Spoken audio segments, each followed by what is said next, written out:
The week that was on Info Live TV, the stories that made the headlines. Shalom, I'm Margot Dudkevich.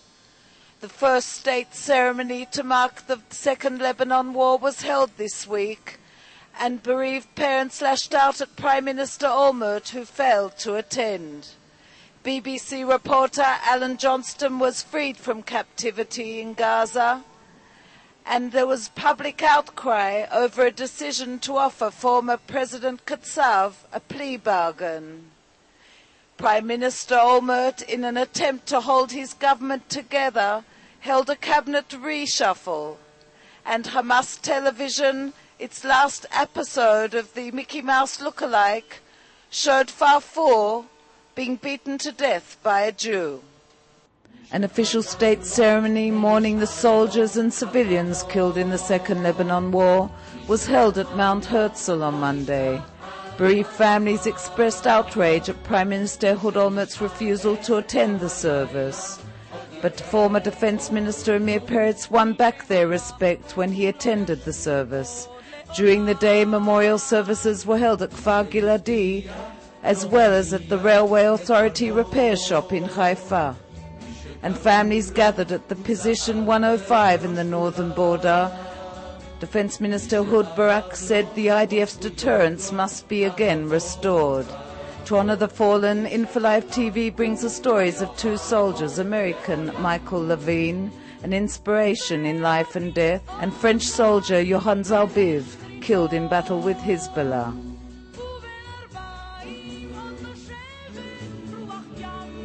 As part of Israel's efforts to bolster Palestinian President Mahmoud Abbas, the cabinet voted to transfer withheld taxes to the Palestinian Authority to the tune of $400 million. Meanwhile, Prime Minister Olmert announced he will release 250 prisoners incarcerated in Israel. Foreign Minister Tzipi Livni echoed similar sentiments during a visit to Paris this week. Alan Johnston, the BBC journalist held hostage in the Gaza Strip since March, was handed over by Fatah Islam captors to Hamas on Wednesday. From the home of Ismail Haniyeh, the former Prime Minister, the 45-year-old journalist said he was released a couple of hours earlier and described his experience as appalling and quite terrifying.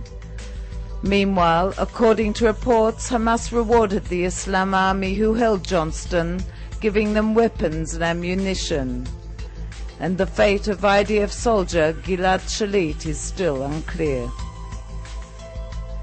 A plea bargain calling for former President Moshe Katsav to admit to sexual harassment and have the rape charges dropped created huge public outcry. Aleph, one of the victims, told about her ordeal before the cameras, and in Tel Aviv, thousands gathered to protest the plea bargain. And Attorney General Meni Mazuz also came under harsh criticism from colleagues as well as the public. Former Justice Minister Haim Ramon has been appointed by Prime Minister Olmert as Vice Premier in the cabinet reshuffle conducted in an attempt to hold his government together. Former Minister of Interior Ronnie Baron was appointed the Finance Minister, and other changes have been made. Meanwhile, opposition leader Benjamin Netanyahu has decided to move the party primary elections forward in hope of general elections next year. In an interview with Info Live TV this week, former Minister of Immigration and Absorption Zev Bowen said, "The problem is not absorption but the immigration process." Bowen said that there are no negative forces, anti-Semitism or low socio-economic factors pushing Jews towards Israel. The Hamas TV broadcasted the last episode of Tomorrow's Pioneers, which showed the Mickey Mouse lookalike Farfour being beaten to death by an Israeli agent wanting to take his land.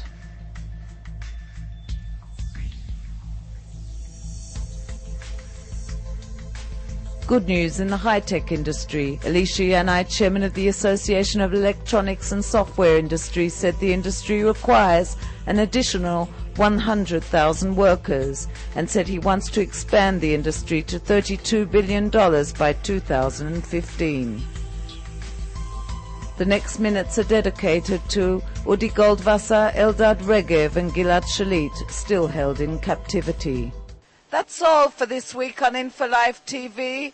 Wishing you a good weekend and shalom from Jerusalem.